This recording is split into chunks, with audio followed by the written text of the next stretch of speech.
Hello friends, welcome to KT Research Guidance Bureau. Myself, Dr. Kumudini R. Thakur, would like to give you brief explanation about data collection. So obviously, we have to understand the meaning of data collection. Data collection is a term used to describe a process of preparing and collecting data. The purpose of data collection is to obtain information to keep on record, to make decision about important issues, to pass information to others. For any of the purpose, you can collect the data. Suppose you want to keep the record. For that, you have to collect the data. If you want to take a decision, haphazardly you can take the decision. But if you want to take concrete, good and best decision, you have to collect the data. And in support of your decision, you can argue. Or if you want to pass the information to others, for that you have to collect the data. So data collection is most important part for our research work. So let's try to understand types of data. Mainly, there are three types of data. First is pertaining to human being, means you and me. The data related to human beings only. Second type of data is related to organization, company, college, school, temple, mosque.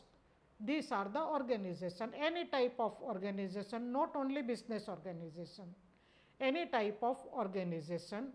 And third type is data pertaining to territorial area, means about particular area. Suppose you want to conduct a research work, that impact of modernization on human being, a reference to Surat city, means impact of modernization.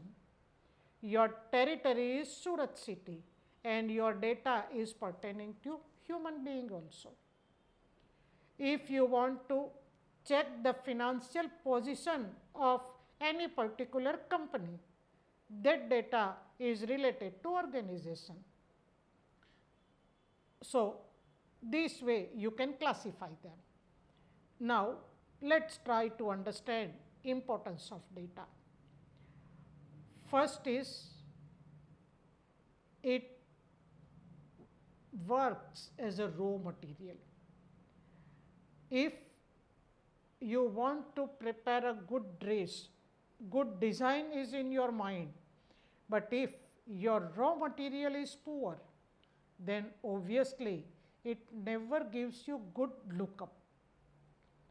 So if your data is concrete, sound, authenticate, then for analysis purpose it is good. Second thing is, if you have designed the hypothesis, for testing of the hypothesis, data is essential. If you have no data, then how you can test your hypothesis? Now come to sources of data. This is the main thing. There are two types of sources. One is secondary source and another one is primary source.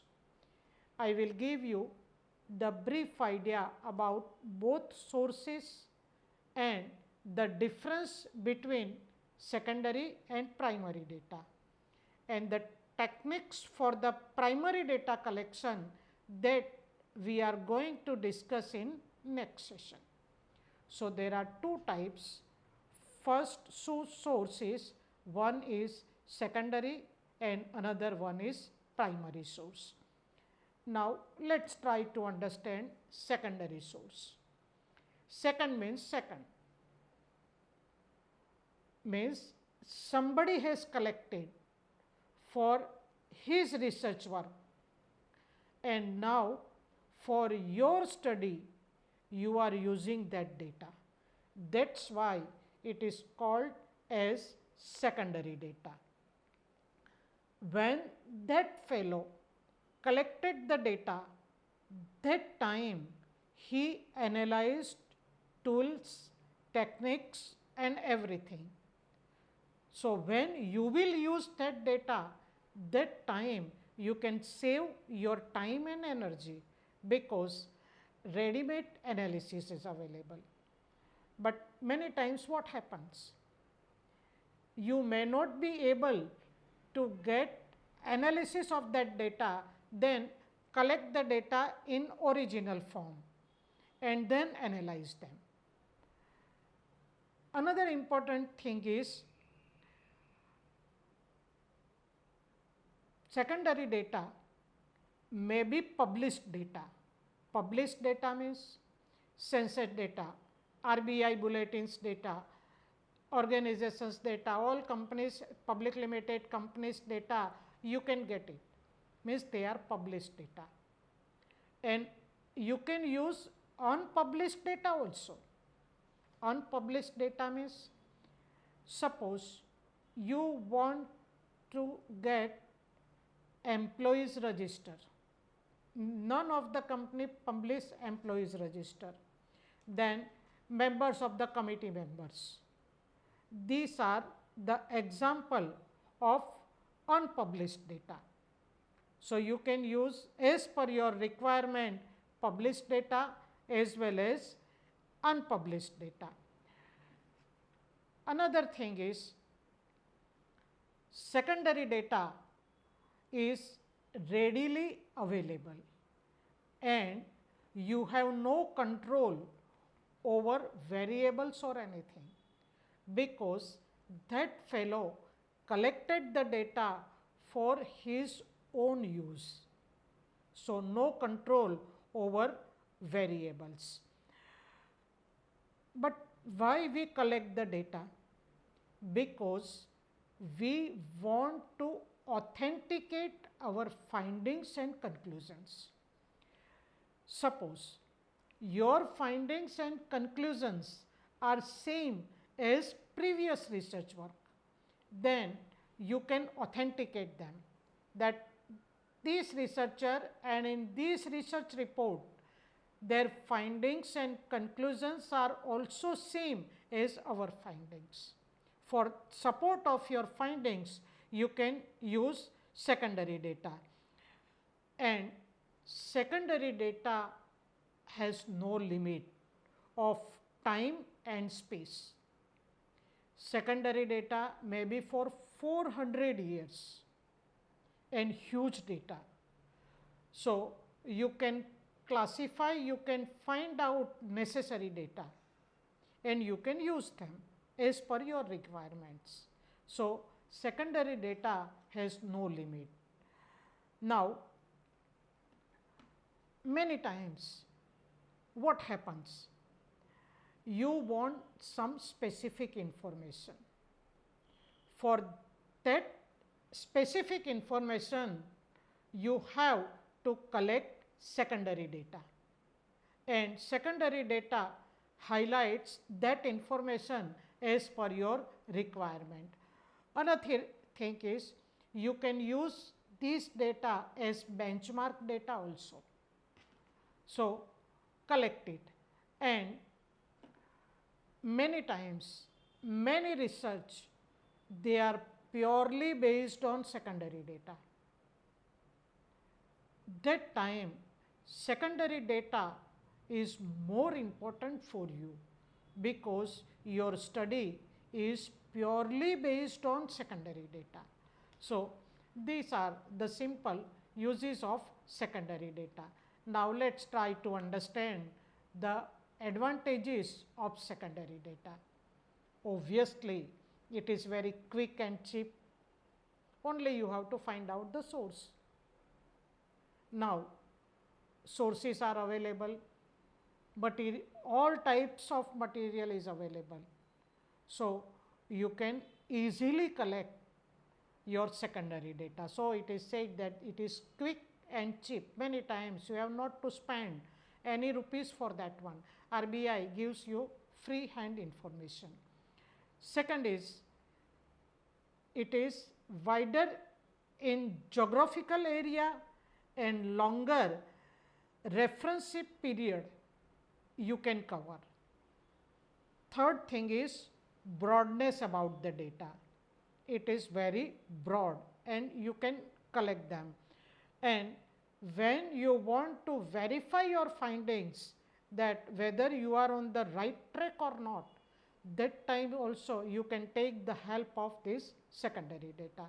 So, these are some of the merits of secondary data, but it is also not free from limitations. Secondary data have some limitations. First is,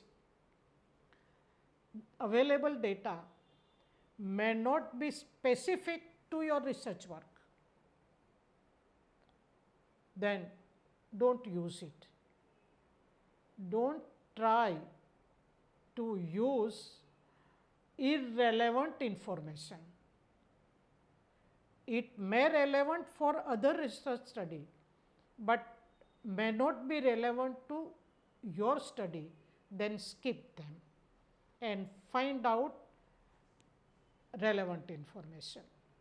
Second thing is, many times this second hand information may not be accurate, may not be correct. Then anybody can challenge your study.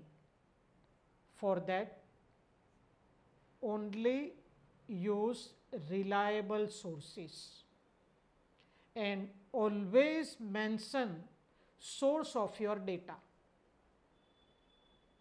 That is the most important thing. When you use secondary data, always write down source of the information. Without that, don't use it. Then many times you want to collect the data, but it may not be available. And we are under the impression that we can get each sort of information. That is not the reality.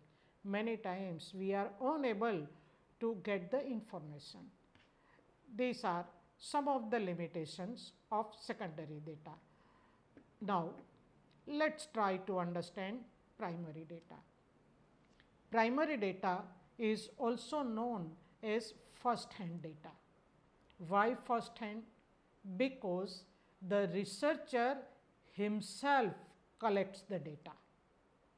That is why it is known as first hand data. The another researcher can use this information. So, for that researcher it is secondary data. So, this way it is primary for you and secondary for the other person or the other researcher. Many times researcher collects primary data by himself, or he can assign this task to any reliable agency. If your area is very wide, then obviously within the stipulated time period you may not be able to submit the report. So, you have to assign the task. That time assign this task to reliable agency. And another thing is, give them proper structure. In that format only, force them to collect the data. Otherwise, at the time of analysis, it will be difficult for you to analyze them. If structure is pre-decided and data is huge, even though you can analyze them. So, many companies for their products or for their customer, they collect the data. And it may possible that if you are a research scholar and your guide have major and minor research project, he can assign this task to you also. That time, be honest. But what I found, suppose somebody assign this task to another fellow, that on behalf of me fill this 1000 questionnaires. So, he is honest for 10 questionnaires and he find out that the answer for this question is this, for this, and at his home he can complete this task. So, it will not give you the correct picture. So, when somebody assign the task to you, be honest and please pass this information to your subordinate, that please do enough efforts and honestly fill the questionnaire. So, this is the idea. Now, why we have to collect primary data? What are the advantages of primary data? Let us try to understand. It is the first hand information. And when you collect the data, that time, if you have prepared questionnaire, then generally other techniques for data collection you can apply. Suppose with the questionnaire you want to collect the data, at that time you can observe the situation, you can discuss with the people. So, this technique also you can use. So, not only questionnaire, but your observation and group discussion and their opinion will help you to draw the better conclusion. Another main advantage is it is more reliable because it is the first hand information. So, you can rely on that information and it is logical also. If you want to find out, then obviously you have to collect the data. It is logical also and it is more qualitable research work if you use the primary data. If your study is based on both secondary as well as primary data, then your study has more value. You can say your own opinion. Why? Because you collected the data. So, this way you can highlight the merits of primary data. It is also not free from limitations. So, let us try to understand limitations of primary data. Obviously, it is expensive. You have to travel, you have to prepare the questionnaire. Many times, many fellows are not ready to give you the information, then you have to give something, you have to offer something and you can collect the data because it is essential for your study. So, it is expensive. Second thing is, if researcher is biased, then his bias also reflects in the research work. So, when you collect the data, then please open your mind and whatever is the situation, try to analyze it. Then sample selection. Sample selection is one of the most difficult tasks. Why? If your samples are from only one and same community, then your findings may not be correct. So, you have to acquire these samples for different age group, qualification, income and many times it is difficult. So, sample selection is one of the difficult area. For that, take the help of the expert. Then, if your method of data collection is wrong, then obviously your findings may not be true. So, these limitations are mainly not the limitations of primary data.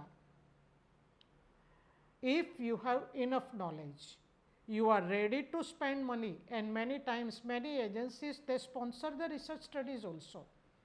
So, this way you can come out from this limitation. So, keep in mind and then try to collect your primary data. Now, let us try to understand the difference between primary data and secondary data. Point wise we will try to understand is, first is source. Obviously, in secondary data it is second hand source, and in primary data it is first hand source. Second is method of data collection. So far as secondary data is concerned, you can collect from books, periodicals, magazines, etc., etc. And for primary data, several methods are available, and all these methods we are going to learn in detail after this session.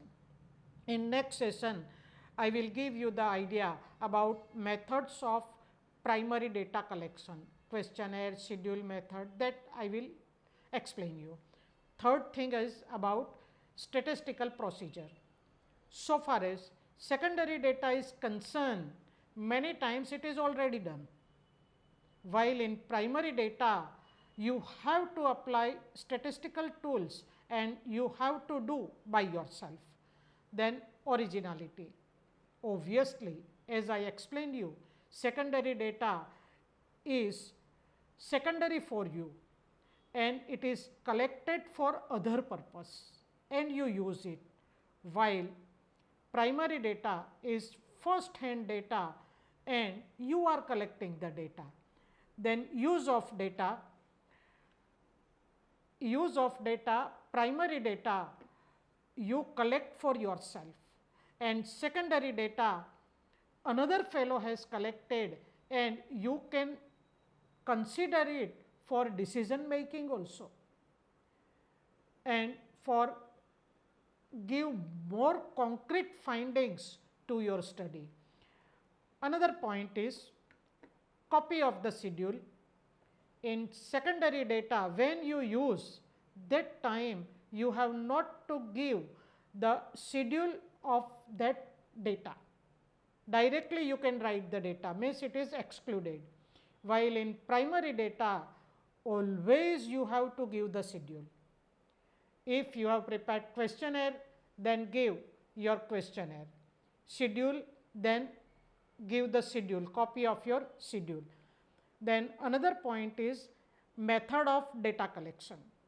When you use secondary data, that time no need to give anything, directly write down the data, while for primary data always give the method which you have applied. Then about the time. Obviously, collecting secondary data is easy and it takes less time, while primary data takes more time, and many times many fellows are not ready to return the questionnaire. And what I observed, even the research students are not ready to cooperate us. So, it is time consuming and more difficult also. Secondary data is easily available, so you have to put less efforts, while in primary data it is very difficult and you have to put more efforts for that. So far as cost is concerned, for secondary data many times no cost and they are cheap. while primary data is very costly. And many times majority of your budget you have to spend for primary data collection. Then accuracy. So far as secondary data is concerned, it may less. Why it may less? If it is not an authentic source, then accuracy is less. But if you use data published by RBI or the government, then accuracy is high. And for primary data, accuracy is more. Why? Because you have collected the data. So, this is the brief idea about data collection. In that one, we learn primary and secondary data. In next session, I will give you the idea about methods of primary data collection. Please do one favor for me, subscribe the channel, give your comments and give likings also, and your suggestions are always welcome. Thank you very much for your support and cooperation. Thanks.